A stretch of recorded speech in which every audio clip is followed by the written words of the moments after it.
Servus Leute und herzlich willkommen bei The Car Crash Review. Ich bin die Jessie, wir sind heute bei Wolfsburg und ich habe heute für euch das Facelift vom VW T-Roc dabei. Und falls ihr heute alles zu dem wissen wollt, dann bleibt jetzt gerne dran und abonniert auch unseren Kanal The Car Crash Review. Hier gibt es jeden Tag ein Video von Jan oder auch von mir und hier seid ihr bestens informiert. Und was werden wir heute gemeinsam machen? Wir werden darüber sprechen, was hat sich im Facelift verändert. Heißt die Optik ansehen, den Innenraum, den Kofferraum. Nur fahren darf ich ihn heute leider nicht, denn es ist ja eine statische Präsentation. Falls ihr darauf Lust habt, bleibt jetzt gerne dran und dann gehen wir erstmal los und schauen uns etwas genauer an. Kommt mit!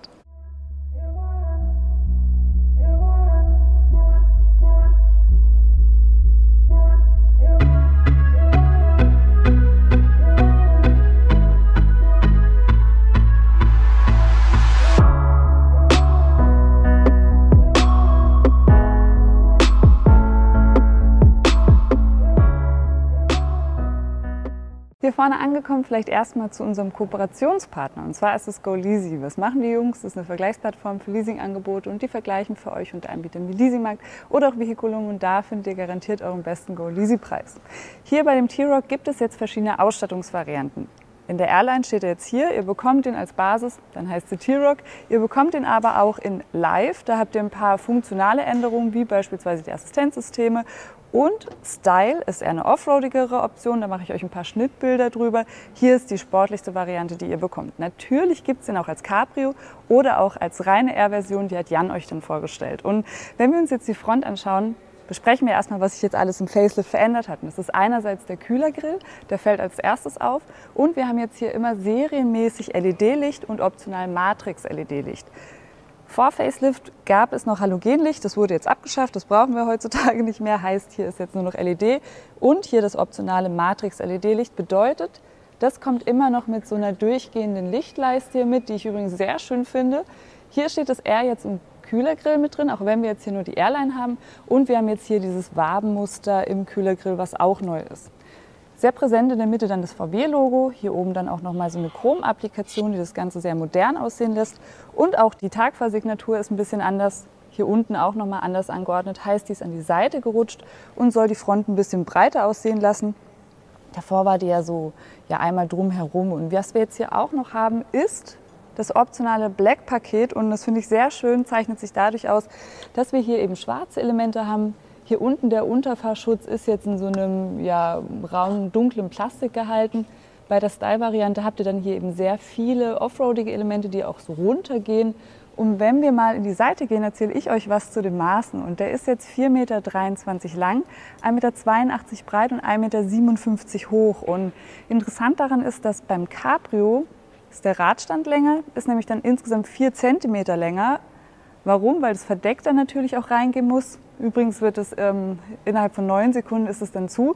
Ich finde das Cabrio super schick und genau, so viel dazu. Und was interessant ist, der steht jetzt auf dem MQB, also auf der gleichen Plattform wie auch der Golf. Unterschied ist aber, dass wir hier einen deutlich höheren Einstieg haben, deutlich bequemeren Einstieg und viele schimpfen ihn ja als hochgebockten Golf. Ist aber gar nicht so, wie ich finde. Wir sprechen dann gleich noch drüber. Und interessant ist jetzt auch noch, dass ihr hier eben mehr Bodenfreiheit habt. Es ist eben ein Kompakt-SUV. Und wenn wir uns die Seite jetzt mal anschauen, wenn Jan vielleicht mal wieder zurückkommt, ist hier jetzt interessant zu sehen, dass wir hier dieses Black-Paket eben auszeichnet haben durch die schwarzen Felgen, durch das schwarze Dach. Das kriegt ihr in 3 verschiedenen Farben. Schwarze Dachreling und hier eben auch schwarze Spiegelkappen. An der Seite steht hier dann auch nochmal das R. Und ihr bekommt jetzt 16 bis 19 Zoll Felgen. Hier haben wir jetzt die optionalen 19 Zoll Felgen. Ich finde, die stehen sehr schön jetzt hier im Radkasten. Drumherum Hartplastik. Was aber sehr gut aussieht, hat so ein bisschen einen offroadigen Charakter. Könnt ihr euch die Felge nochmal anschauen. Genau, die ist jetzt in dem Fall in einem Schwarz. Und interessant ist jetzt auch noch, bei der Style-Variante sieht jetzt hier die Seite ein bisschen anders aus. Hier ist sie aber durchgehend lackiert, heißt, der sieht jetzt ein bisschen satt auf der Straße aus. Die Style-Variante sieht dadurch ein bisschen höher aus. Optional bekommt ihr jetzt auch noch einen DCC, normalerweise frontangetrieben, ihr bekommt den aber eben auch als 4Motion. Hier haben wir jetzt eben die Allrad-Variante. Und wenn wir uns jetzt das Heck anschauen, beziehungsweise langsam zum Heck gehen, möchte ich euch noch eine Sache zeigen. Und zwar habt ihr in diesem Black-Paket hier noch dieses Element. Das sieht so ein bisschen aus wie ein Carbon, ist natürlich ein Kleber, aber es sieht echt schick aus. Heckspoiler hier oben, Finlets an den Seiten sind auch in schwarz, sehr abgedunkelte Scheibe. Und auch die Rückleuchte ist jetzt im Facelift animiert. Bedeutet, wenn ich auf die Bremse gehe, haben wir jetzt hier eine kleine Änderung drin. Ich mache euch da ein Schnittbild drüber.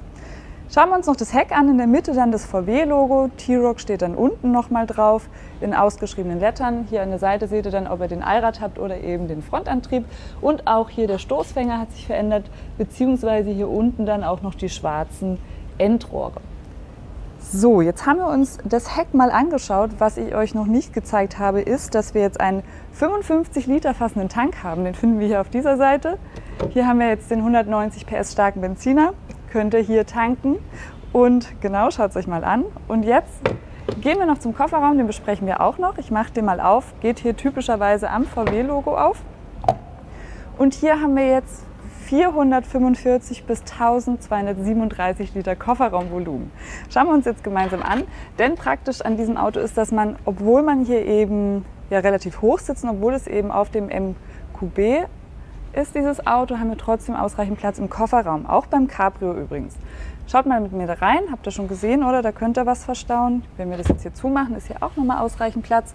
Sonst gibt es hier gar nicht so viel zu zeigen, bis auf diese zwei Haken an der Seite, wo wir dann eben beispielsweise eine Einkaufstasche oder so nochmal einhaken können. Hutablage lässt sich auch relativ einfach rausmachen.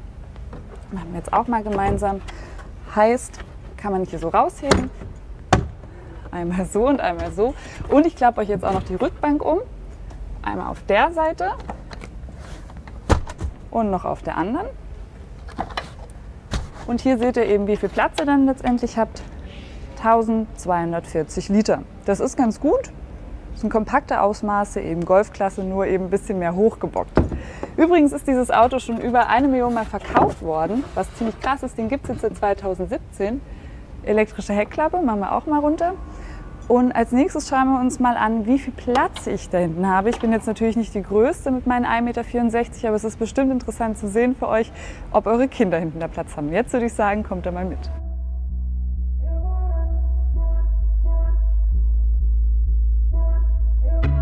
Ja, es ist relativ dunkel. Jan, soll ich die Tür aufmachen? Die siehst du es dann besser annehmen. Okay, also ich habe okay Platz. Heißt, nach vorne hin ist es eine Faust, nach oben hin tatsächlich sogar 2 Fäuste, 1,5 vielleicht. Das ist ganz gut. Ich glaube aber, wenn man in die Richtung 1,80 Meter geht, könnte es ein bisschen eng hier hinten werden. Sonst haben wir hier sehr schöne Sitze, auch nochmal mit diesem Carbon-Look, der sich ja auch schon außen gefunden hat. Dunkle Nähte, alles sehr weich gepolstert. Isofix habt ihr hier übrigens auch noch. Mittelarmkonsole hier mit 2 Cup-Holdern. Eine Sache, die ich ganz cool finde, man kann diese Elemente auch rausnehmen. Heißt, wenn ihr da hinten so ein größeres Fach haben möchtet, könnt ihr das euch eben hier selbst zusammenbauen. Ist ein bisschen wie Lego. Und ihr habt jetzt hier auch noch eine Durchreiche. Heißt, wenn ich die jetzt hier aufmache, könnt ihr damit auch Skifahren gehen. Wir haben jetzt hier die Allrad-Variante. Heißt, damit kriegt ihr dann auch im Winter kein Trouble. 2 USB-C-Anschlüsse hier vorne. Lüftungsdüse kann man sich auch noch in der Richtung einstellen, genauso wie hier eben die Stärke der Lüftung. Und wir haben jetzt hier einen Mitteltunnel. Heißt, wenn ich in der Mitte sitze, wird es schon relativ eng. Das ist ein kleiner Nachteil gegenüber auch Elektroautos ganz oft. Was wir jetzt noch machen, ist uns kurz die Tür anschauen. Und die wurde ja sehr stark kritisiert beim T-Roc. Warum? Weil wir halt sehr viel Hartplastik da drin haben. Sie haben es jetzt ein bisschen optimiert, wie ich finde. Also wir haben jetzt hier bessere Materialien, aber man muss noch immer sagen, hier sind teilweise noch immer sehr viele Hartplastikelemente. Ja, das ist ein Kritikpunkt bei dem Auto, aber am Schluss werde ich euch den Preis verraten. Vielleicht rechtfertigt das ja das für euch. Und was wir als nächstes machen, ist gemeinsam noch vorgehen und über die Motoren sprechen. Dafür mache ich mal die Motorhaube auf und dann komme ich zu euch vor.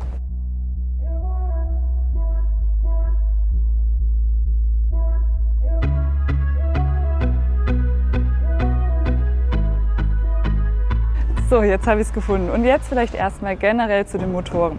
Ihr bekommt hier Benziner oder Diesel. Von der Plug-in-Hybrid-Variante weiß man aktuell noch nichts, leider.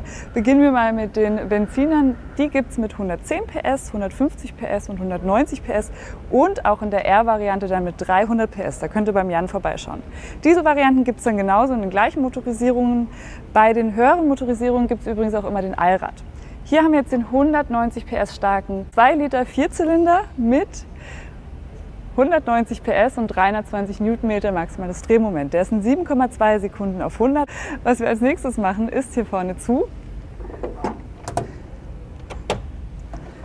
Wir gehen noch gemeinsam in den Innenraum, besprechen den dann auch noch und anschließend zaubere ich euch noch ein kurzes Fazit und erzähle euch, wie ich den jetzt so finde. Kommt mit! Weiter geht's jetzt mit dem Innenraum und hier hat sich einiges verändert, er ist deutlich moderner geworden, deswegen möchte ich euch den unbedingt zeigen. Aber als allererstes mache ich jetzt hier mal das Dach auf. Wir haben nämlich das Glasschiebe-Panoramadach und das können wir jetzt hier öffnen. Und damit haben wir auch so ein halbes Cabrio-Gefühl. Falls ihr dann doch das Tiro Cabrio wählen möchtet, gibt es natürlich auch. Und Hallöchen, hier seht ihr mich jetzt. Jetzt haben wir auch ein bisschen mehr Licht hier im Innenraum, im Studio. Und als nächstes besprechen wir mal die Sitze. Die sind sehr sportlich designt. Wir haben jetzt hier das R im Nacken bzw. im Rücken, je nachdem wie groß man ist. Hier dann auch wieder dieser Carbon-Look, breite Seitenbacken. Hier unten dann auch nochmal bequeme Sitzposition. Der Beifahrersitz ist jetzt hier manuell einstellbar, meiner sogar elektrisch, was natürlich ziemlich edel ist. Jetzt schauen wir gemeinsam mal in die Tür und da haben wir jetzt wieder relativ viel Hartplastik. Tatsächlich ist das hier der einzige Punkt, den ich groß diskutieren bzw. kritisieren möchte. Da ist mir zu viel Hartplastik drin, aber sonst finde ich die restliche Qualitätsanmutung hier sehr gut. Oben haben wir so ein Klavierlackelement, der Türöffner ist schön integriert und auch bei der Armauflage haben wir eben ein gepolstertes Element und auch nochmal so kleine Nähte, die nochmal so Akzente geben. Wo sich das meiste verändert hat, ist vor allem jetzt hier bei mir um den Fahrer herum. Heißt, wir haben jetzt hier oben das aufrecht stehende Display, die Lüftungsdüsen sind nach unten gewandert und wir haben jetzt hier sehr viel Klavierlack. Übrigens haben wir jetzt hier das 7-Gang DSG drin. Es gibt auch noch eine 6-Gang Handschaltung bei einigen Motorisierungen. Hier unten findet ihr dann die verschiedenen Modi, die besprechen wir auch gleich. Hier haben wir dann noch 2 Cup-Holder und hier auch noch eine kleine Öffnung, wo wir was verstauen können. Jetzt mache ich hier noch mal zu. Und eine Sache, bevor Jan reinkommt, möchte ich euch noch zeigen. Und zwar habt ihr hier auch noch eine Jalousie, die ihr zufahren könnt. Da kommt sie zu oder geht dann auch wieder auf. Ich mache sie jetzt nicht ganz zu. Ich wollte euch nur zeigen, dass es sie auf jeden Fall gibt. Und jetzt kommt Jan mal rein und wir besprechen hier vorne alles. Und eine weitere Neuerung ist, dass wir jetzt hier ein digitales Lenkrad optional haben. Unten steht schön R nochmal drin, heißt sehr sportlich hier alles, dreispeichig und wir haben hier eben Touch-Funktionen, die wir gleich alle besprechen. In der Mitte das VW-Logo sehr schön verarbeitet hier im Pralltopf. Auch das Lederlenkrad ist hier sehr angenehm in der Hand und vor allem kann ich es mir einstellen, wie ich es brauche. Heißt, ich habe hier unten einen Haken und kann es zu mir ziehen, kann es reinziehen, hoch, runter und fühle mich direkt wohl, genauso wie eben mein Sitz. Und das ist eben dieses typische Golfphänomen. Man fühlt sich hier drin einfach direkt wohl. Dann vielleicht jetzt hier zum Display, was wir hier vorne haben. Das ist komplett digital und das kann ich hier steuern über die rechte Taste. Heißt, ich habe hier jetzt verschiedene Ansichten, die ich mir anzeigen kann. Unter anderem Audio, Telefon, Apple CarPlay, Android Auto ist hier natürlich auch verbindbar, versteht sich von allein. Haben hier noch alles zum Fahrzeugstatus, Fahrdaten, hier die Assistenzsysteme oder auch die Navigation kann hier dann auch sogar raus und reinzoomen, wenn ich hier drüber slide. Das ist schon ziemlich gut. Wir haben hier die Sprachsteuerung, eine Lenkradheizung, was auch sehr gut ist. Hier haben wir dann noch eben die Möglichkeit durchzuswipen und hier bei View gibt es auch noch verschiedene Ansichten. Heißt, wenn ich auf View klicke, geht auch die Karte ganz groß. Ich hoffe, ihr seht es.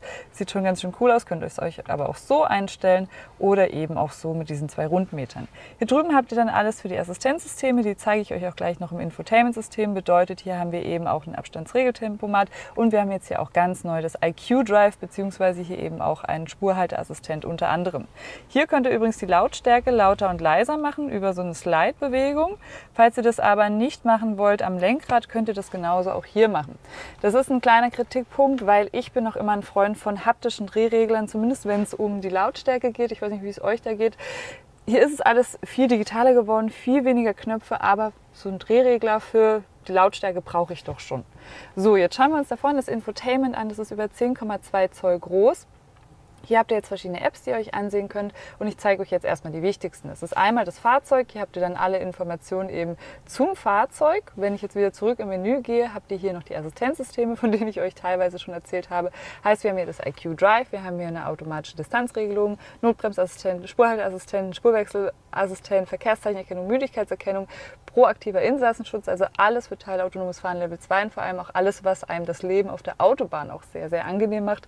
Ich kann einfach hier eben den Spurhalteassistent reinmachen, kann die Hände vom Lenkrad machen, zumindest teilweise, und das Auto fährt eben von allein und hält eben den Abstand zum Vordermann. Wenn wir jetzt hier wieder zurückgehen, habe ich hier noch ein paar Klangeinstellungen, beispielsweise auch noch ein paar Einstellungen zur Klimatisierung, die können wir uns vielleicht auch noch anschauen. Hier können wir dann die Stärke einstellen, beziehungsweise das Ganze dann eben auch noch manuell oder ganz aus. Hier unten die Lüftungsdüsen habe ich euch schon gezeigt. Hier habt ihr dann eben auch noch mal Touchflächen für die Klimaanlage, könnt hier dann auch eben stärker oder schwächer machen. Und wenn ihr jetzt hier rüber geht, geht es immer jeweils eben ein bisschen höher bzw. runter. Es ist per Touch, das muss man mögen, man gewöhnt sich aber relativ schnell dran. 7-Gang DSG habe ich euch schon gezeigt, Start-Stopp-Knopf ist hier vorne. Hier ist eine induktive Ladefläche fürs Handy, heißt, das könnt ihr jetzt da reinlegen. Ich hoffe, ihr seht es. Ich lege das jetzt mal da rein. Funktioniert sehr gut. Habt da vorne auch noch 2 USB-C-Anschlüsse, falls ihr es nochmal extern laden möchtet. Und hier jetzt zu den verschiedenen Modi. Was haben wir da alles? Da könnt ihr vorne mit mir mal gucken. Wir haben jetzt hier nämlich erstmal, ja, weil wir hier den 4Motion haben, verschiedene Modi wie für den Schnee, für die Straße, für den Berg oder Offroad und hier eben nochmal den Offroad Expert. Den kann man jetzt jeweils anpassen, heißt, hier wird dann der Bergfahrassistent eingeschaltet, Allrad wird dann nochmal eben auf Offroad oder normal gestellt, das DCC haben wir jetzt hier, das ist komfortabel, sportlich oder normal, auch die Lenkung kann man hier anpassen, den Antrieb, das ACC und die Klimatisierung. Was wir auch haben, ist, wenn wir jetzt hier in die Mitte drücken auf Mode, haben wir die ganz normalen Modi, die ihr eben kennt, ich mache das hier mal aus, also beispielsweise eben, wenn ich auf Straße gehe, Eco, Komfort, Normal und Sport. Heißt nachhaltiger Modus, komfortabler Modus, passt sich eben auch die Dämpfung hier an, sportlicherer Modus und individual. Und was können wir da alles anpassen? Auch wieder das DCC, die Lenkung, den Antrieb, ACC und die Klimatisierung. Jetzt denke ich, habe ich euch alles hier im Innenraum gezeigt. Was wir als nächstes machen, ist gemeinsam rausgehen. Dann erzähle ich euch noch, wie viel der T-Roc jetzt kostet im Facelift. Kommt mit! Weiter geht's jetzt mit meinem Fazit und ja, was hat sich jetzt am Facelift verändert? Vor allem optische Elemente in der Front, aber auch am Heck. Aber wir haben auch ein paar neue Assistenzsysteme und auch der Innenraum ist deutlich moderner geworden. Ich mag die Bildschirme, die wir da drin haben und fahren durfte ich ihn heute leider nicht, aber so viel kann ich schon mal dazu sagen, dieses Auto ist praktisch im Alltag, denn es ist kompakt, es hat kompakte Ausmaße, einen Wendekreis von 11 Meter, aber trotzdem viele Vorteile durch das etwas hochgebocktere. Man hat einen hohen Einstieg, aber auch einen hohen Ausstieg und viel Platz auf der Rückbank, zumindest wenn man nicht über 1,80 Meter groß ist. Heißt, für Kinder ist das optimal da hinten. Wenn wir jetzt hier vorne angekommen sind, sprechen wir auch noch über den Preis und der Vorgänger hat jetzt bei 22.600 € begonnen. Ich kann aktuell nur schätzen und der wird wahrscheinlich so ungefähr bei 23.500 € beginnen. Falls euch das zu teuer sein sollte, dann könnt ihr auch gerne mal bei unserem Kooperationspartner GoLeasy vorbeischauen. Was machen die Jungs? Das ist eine Vergleichsplattform für Leasingangebote und die vergleichen für euch unter Anbietern wie Leasingmarkt oder auch Vehiculum und da findet ihr garantiert euren besten GoLeasy-Preis. Hier seid ihr aber gelandet bei The Car Crash Review. Hier gibt es jeden Tag ein Video von Jan oder auch von mir. Hier seid ihr bestens informiert und dann würde ich sagen, sehen wir uns beim nächsten Mal wieder, Freunde. Bis dann!